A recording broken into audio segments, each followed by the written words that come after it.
Hello, I'm Ingrid, and I'm 27 years old. I was orphaned at a very young age because both my parents passed away in a car crash. They didn't have any family to look after me, so I was put into an orphanage. I was there for about 3 years before my parents adopted me. My adoptive parents turned out to be these billionaires, so I had a pretty rich and fulfilling life after that. They didn't want to make my adoption a big deal, so they kept it hushed up. They wanted to do good without it having been broadcast everywhere. When I turned into an adult and had my own place, the two of them decided that they wanted to expand their business further and took to touring Europe in search of opportunities. It was around this time that I met Patrick, my now ex-husband. We met in college and instantly liked each other. After a couple of conversations, Patrick, a very happy-go-lucky, caring man, made me like him a whole lot more. Our dates led to us becoming an official couple. We had the perfect relationship, although there was one problem. It was no secret that Patrick's family did not like me. The first time I met them, Patrick and I had just graduated college. He waited to introduce me to his parents until we were both well settled in our lives. By that, I mean that we were both working good jobs. Patrick had warned me that his parents tended to be a little judgmental when it came to their children's significant others, and he wanted me to make the best impression I could. I didn't mind, but meeting the parents was nerve-wracking for me. By the time Patrick introduced me to his parents, we have been dating for a good 4 years. In those 4 years, we also got engaged, so I guess that, in itself, it was going to be a problem for his parents, considering they never even got to know me as his girlfriend. I remember freaking out about it with Patrick the day before we were supposed to meet his parents. They're going to hate me, Patrick. They won't, I promise you. Do you not think that they'll be shocked to find out that we're engaged? Well, yeah, but I don't think it will be that big of a deal. Are you being serious right now? You were scared about introducing me to them because you know how judgy they are, and you think introducing me as your fiancé is not going to make them judge me even more. Look, even if they do, will what they say really matter? It won't to me, but I don't know about you. You always seem so careful about them. I promise you that it won't affect or matter to me at all, Ingrid. All right, if you say so. But do you think maybe we should just not tell them we're engaged, and then, like a month or so later, we should tell them? Will that make you feel any better about this whole thing? Because I have no problem with either of the options. I think we should hide it just in case. I'll do anything to get on that good side. You have nothing to worry about. I'll be there with you no matter what. Thanks, sweetie. The only reason I had been freaking out so much was that whenever I suggested that Patrick tell his parents about me, he would make a whole fuss about them not going to approve of me. Now, at this point, I began to kind of understand why. You see, Patrick's family were pretty rich, and they loved to live lavishly. They wanted that for their children as well, and the only way they accepted their children dating was if they also mingled with people who were as rich or even richer than them. The way I was living back then was by no means rich according to their standards. I hadn't told Patrick about my family because I didn't see the point of it. Plus, by the time I figured out why he was so adamant about not letting me introduce myself to his parents, I felt like it was even more unnecessary for them to know just who my father was. I wanted them to like me for me and not for my money. I naively believed that they would like me that way, but oh boy was I wrong. We decided to meet Patrick's parents at a fine dining restaurant. At that time, Patrick held my hand as we walked in. I wore my engagement ring on my necklace because I wanted to keep it on me without actually drawing any attention to it. When we got to our table, his parents already looked upset. Patrick told me to expect that because they were big sticklers about time. When we had arrived exactly 2 minutes late, well, we were already off to a bad start. His parents gave me a once-over and twisted their faces into disgust. They proceeded to ignore me for a little while as they made conversation with Patrick. I will admit I felt really small in their eyes. The longer they ignored my presence, the stronger my urge grew to leave. I kept my head down for the most part until finally, Patrick drew his parents' attention towards me. Mom, Dad, you can't just keep talking to me here. This is my wonderful girlfriend, Ingrid. Oh, hello. It's a pleasure to meet both of you. Hi, I wish I could say the same. Mom? What? I'm only speaking the truth. So, Ingrid, I heard you and Patrick met in college. Is that right? Yes, we did. We happened to share some classes together. Ah, and how did you manage to attend this college? From what I know, the tuition is pretty high, and it's a pretty hard place to get into. Dad, that is enough, Patrick. You will not speak to your father that way. He's asking a very valid question, Ingrid. Please answer him. Well, I got a full ride there. I'm super grateful I got to go there because not only did I get to learn a lot of things, but I also got to meet Patrick, which has been one of the best things that has happened to me. Of course, it's one of the best things that's happened to you. He's loaded, and you need that kind of money. At least you have some brains because your looks aren't all that good. You know what? That's enough. We're leaving. Come on, Ingrid. Patrick grabbed my hand, and we walked out. I was in shock at the way that his parents had treated me. I couldn't believe that people could be so mean so openly and to the person's face. I was in too much shock to even feel anything. The car ride back home was silent because Patrick was fuming. When we reached home, Patrick made it a point to make sure that I was doing okay. But truthfully, at the moment, I really did not know how to feel. I had dressed up nicely and made sure that I sat properly as well. I didn't order anything expensive, but somehow, without me even saying a word, Paula and Marley made their judgment about me. Patrick didn't speak to his parents for a while after that. They texted him and told him that we had been very disrespectful by walking out on them during lunch. Patrick didn't respond to that and only texted them about a month later to tell them that he had gotten engaged. His parents weren't too happy about it, but Patrick threatened them with no contact if they said or did anything against me. They offered to pay for our wedding on the condition that they got to make all the decisions regarding it. Obviously, neither Patrick nor I wanted that, so we decided to do the next best thing, elope.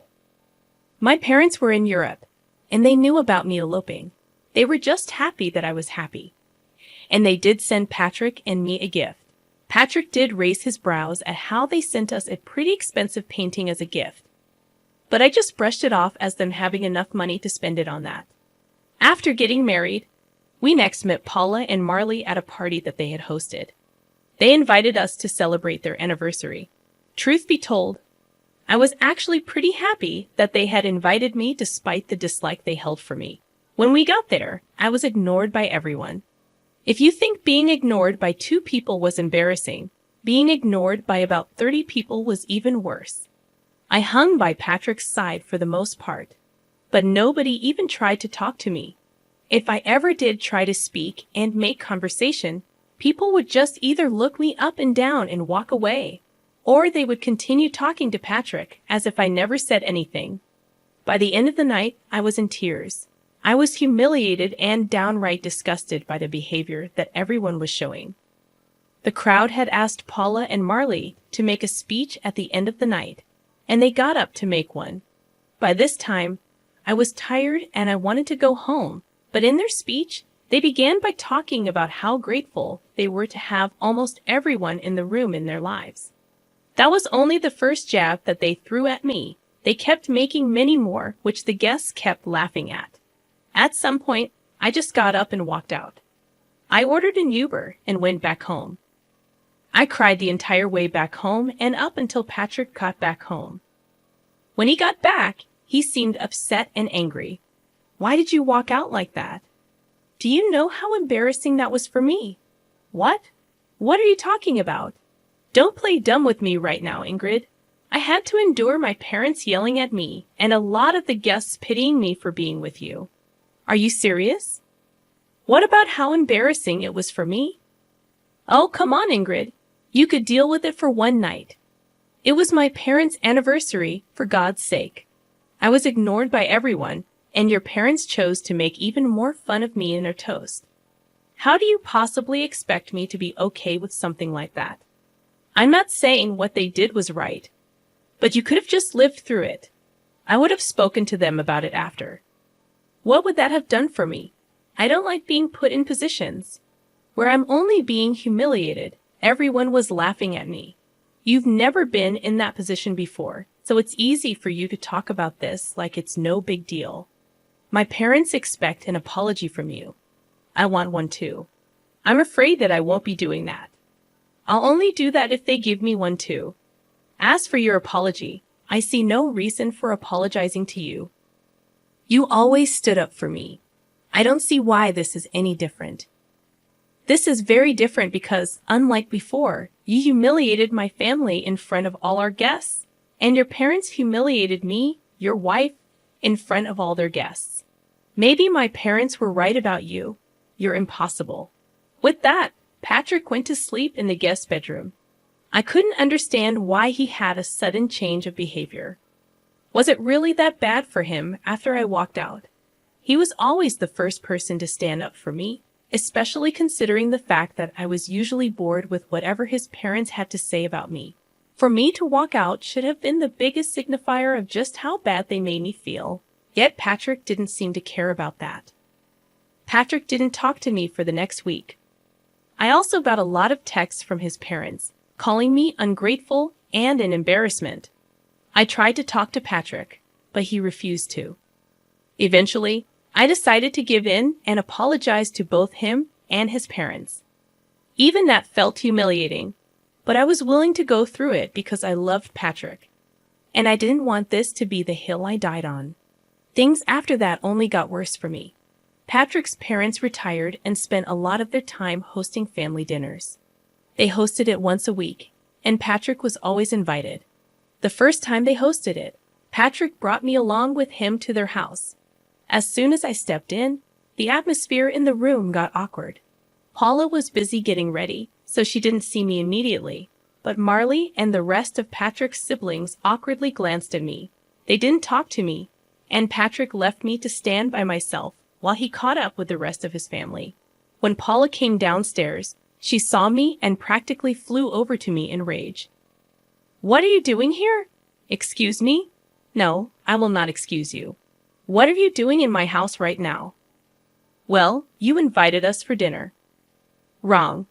I invited Patrick because it's a family dinner. I'm Patrick's wife, so I'm a part of this family, am I not?" "Absolutely not.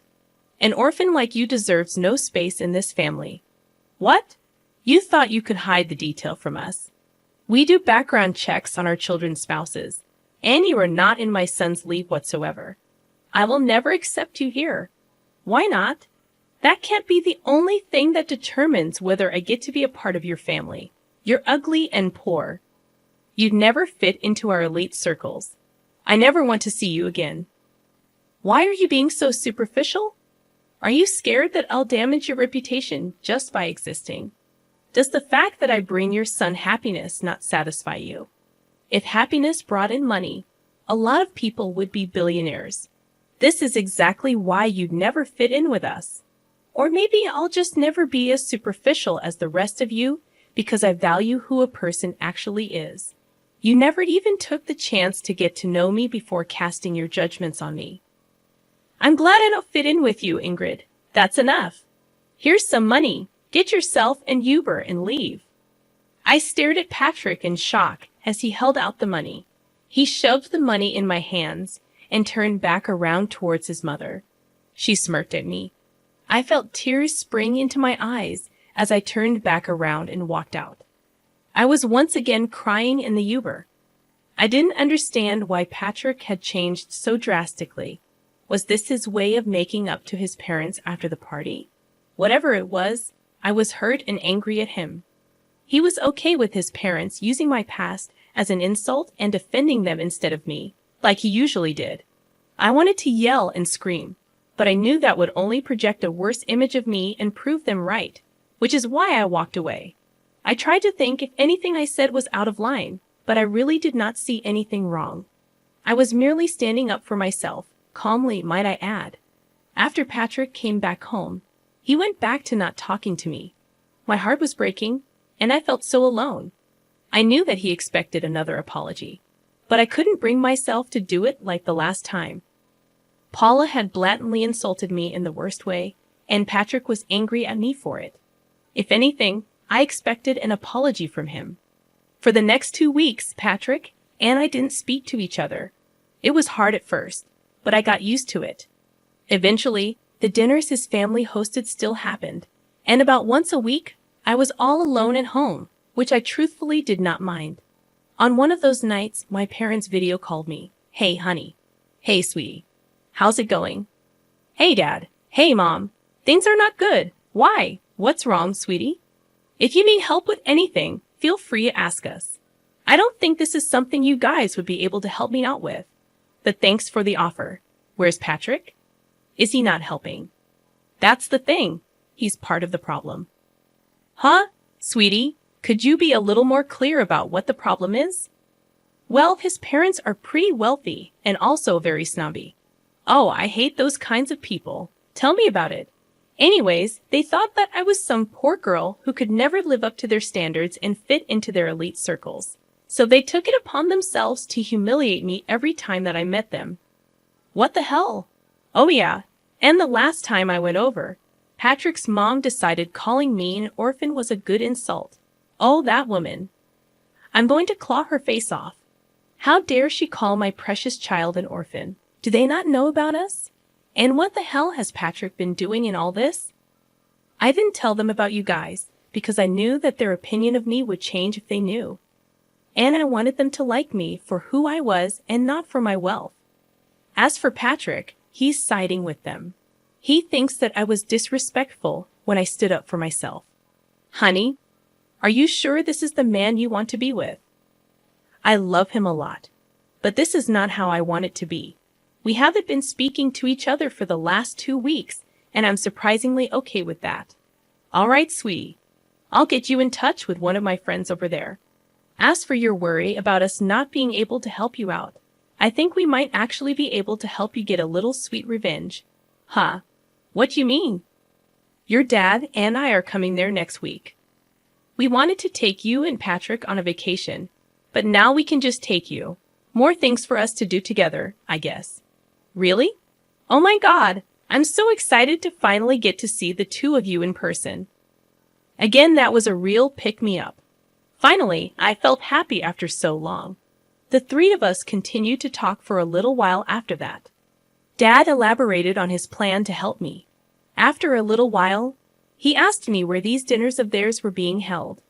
And as far as I knew, they took turns hosting in their house and at restaurants. Conveniently, the week that my parents were coming, the dinner was going to happen in a restaurant. I needed to get information on where exactly this dinner was going to be held, so I could provide my parents with the location. Thankfully, I had Patrick's email logged into my phone. And if there was one thing I knew about Paula and Marley, it was that they loved to email everyone everything. It wasn't that hard to get the location, and I gave it to my parents. At the same time, my mom's lawyer friend contacted me, and we got started on the process of filing for divorce. My parents landed in the States and decided to check into their hotel, where I met them. We had lunch together, and then the two of them sent me on my way for a spa day that they entirely paid for because they thought I deserved it while they got ready to get revenge on my in-laws. My parents walked into the restaurant that Patrick and his family were at. According to Dad, when they approached the table, Marley and Paula began to murmur among themselves as they recognized just who he was. Mom told me that this was how the conversation went. Hello? Oh my gosh, Mr. Burns. What brings you here? Oh wow, I just happened to see some familiar faces, and I figured that I could drop in and probably dine with you. Familiar faces? Who are you speaking about, Mr. Burns? Well, I see Patrick. Me? Well, hello. A pleasure to meet you. You, my daughter, has spoken a lot about you. But speaking of my daughter, where is she? Your daughter? I'm afraid you're mistaken. I don't think she's here, but she should be, right? I'm sorry, Mr. Burns, but we didn't even know that you had a daughter. Of course I do. And she's married to Patrick. What? I'm sorry, but I think you're mistaken. Yes, his wife's name is Ingrid, and she was an orphan. Yes, I do know that, and that is why we adopted her. Excuse me? You're her dad? Yes, and from what I see, she isn't here. She's been telling me that there has been some problems with her in-laws, but I see what the problem was. It was you. No, she was the one who hid this huge thing from us. If we knew, you would have treated her better. She didn't want you to treat her nicely because of her background. Oh well, she did ask me to hand this over to Patrick. My dad handed Patrick the divorce papers and walked out. After that, it only took a couple of phone calls for a lot of investors to pull away from Marley's business. They were quickly crashing, and nothing was more satisfying than watching them crumble down to the levels that they made fun of. I got a lot of texts from all Patrick's family, calling me a bunch of nasty names while some of them begged me to talk to my dad and reverse what he had done. Patrick thankfully signed the divorce papers without any hassle. My parents and I went on a long vacation after that. I had the time of my life, and I slowly began to heal. Yeah, it hurt that I had lost the love of my life, but I also learned just how important it is to stand up for myself. I'm forever grateful to my parents for everything they've done for me, and I can't wait to see what else life has to offer me.